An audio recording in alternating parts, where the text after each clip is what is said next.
Hello children, good morning. एक बार फिर मैं आपके बीच में आ गई और हमारा जो टॉपिक चल रहा है, जो लेसन चल रहा है, जैव प्रक्रम। काफ़ी लंबा चैप्टर ये है, इसमें कई सारी चीज़ें हैं। तो आज जो हमारा जैव प्रक्रम में टॉपिक है मानव हृदय। तो हमें मालूम है कि मानव हृदय सबसे इम्पोर्टेंट पार्ट। तो क्या होता है मानव हृदय? हमारे मुट्ठी के आकार का होता है, सभी को पता है। आप लोगों ने थोड़ा थोड़ा ह्यूमन बॉडी के बारे में बचपन से पढ़ा है, तो उसी के बारे में थोड़ा आप लोगों को पता है कि हृदय क्या करता है। हमारे रुधिर को पंप करता है, ब्लड को पंप करता है।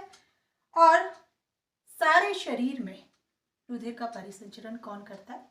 सारे बॉडी में जो हमारा रुधिर जाता है, जो पंपिंग के द्वारा जाता है, वो कहाँ से जाता है? हमारे हृदय के द्वारा जाता है। और हमें पता है कि हमारा हृदय कितने कक्षीय होता है? 4 कक्षीय होता है, 4 कोष्ठीय होता है। 4 चैम्बर्ड इंग्लिश में हम कह सकते हैं उसको। वो इसलिए होता है ताकि जो हमारा ब्लड है वो आराम से ऑक्सीजनेटेड और डीऑक्सीजनेटेड ब्लड मिक्स ना हो जाए, इसलिए ये 4 कक्षीय होता है। क्योंकि अगर ये मिक्स हो जाएगा फिर तो सारी चीज गड़बड़ हो जाएगी।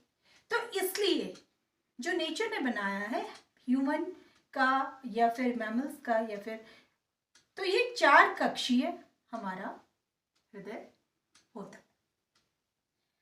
अगर हम देखें तो विभिन्न शरीर के विभिन्न भागों से रुधिर को एकत्र करके पूरे शरीर में भेजने का कार्य हमारा हृदय करता है। और जब हृदय से पंपिंग होती है, रुधिर जाता है, तो ये क्या करता है? सिकुड़ता है और फैलता है, सिकुड़ता है और फैलता है। तो इस तरह से जब ये प्रकुंचन और अनुशीतलन होता है, तो इस क्रिया को ही हम हार्ट बीट्स कहते हैं। जो आपने देखा कि अगर आप अपने दिल में हाथ लगाएं तो आपको हार्ट बीट्स की आवाज सुनाई देती है और फील होता है। तो वो क्या है एक्चुअली में? जो हार्ट बीट्स क्या है? हमारा हृदय क्या कर रहा है? पंपिंग कर रहा है।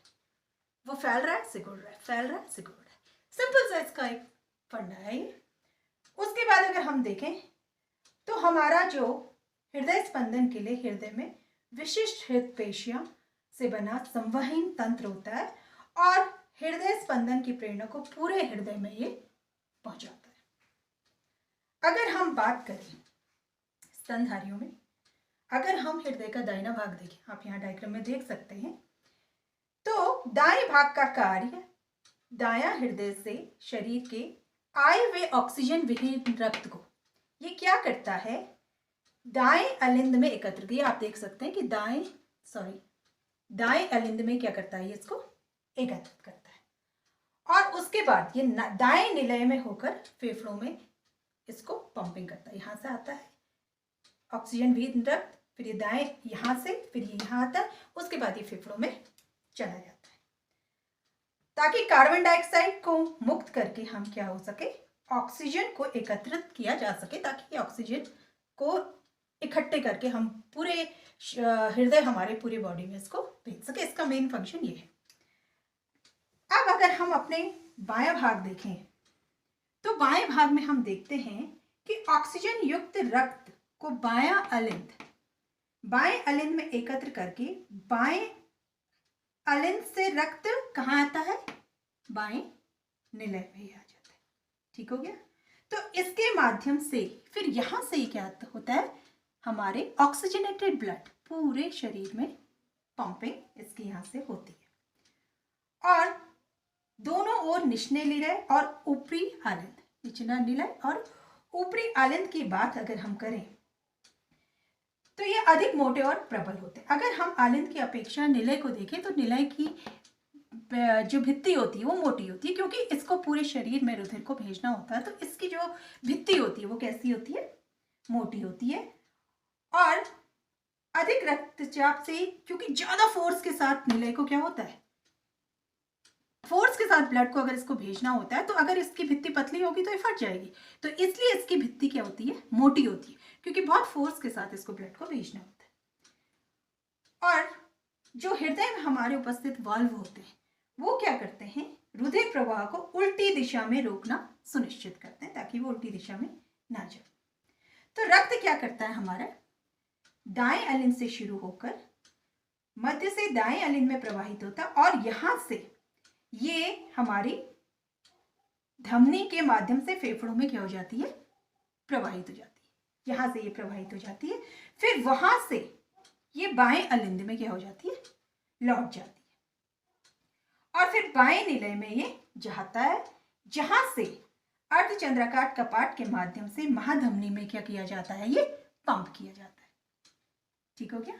तो इस तरह से ये हमारा मानव हृदय की पंपिंग जो होती है। अब रक्त धमनियों में से क्या होती है, छोटी धमनियां प्रभावित होती हैं, फिर उसके बाद वो छोटी छोटी हमारी जो ब्लड वेसल्स होती हैं उनमें हमारा ब्लड जाता है और जो ऑक्सीजन विहीन रक्त होता है फिर वो कहाँ जाता है, हमारी शिराओं में आ जाता है। हम लोगों को पता है कि जो हमारा शिरा है तो वो क्या करता है, कार्बन डाइऑक्साइड युक्त ब्लड को फिर वापस लाता है ताकि वो फिर से वो ऑक्सीजनेटेड होके और फिर पूरे बॉडी में हमारे जा सके। तो इस तरह से हमारा जो पंपिंग है, तो इस तरह से ये पंपिंग होती है। और आपने ये डायग्राम आप देख सकते हैं, इसी के माध्यम से ये दायां अलिंद, ये दायां निलय, ये बायां अलिंद, बायां निलय, ये धमनियां, ये शिरा।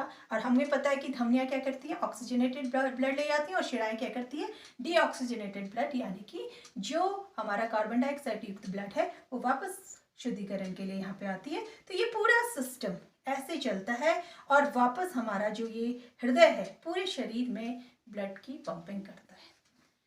तो आपने देखा, और इसके नोट्स भी मैं आप लोगों को भेज दूंगी, तो आप लोग इसको ज़रूर करिएगा क्योंकि हृदय से रिलेटेड क्वेश्चन हमारे बोर्ड्स में आते हैं।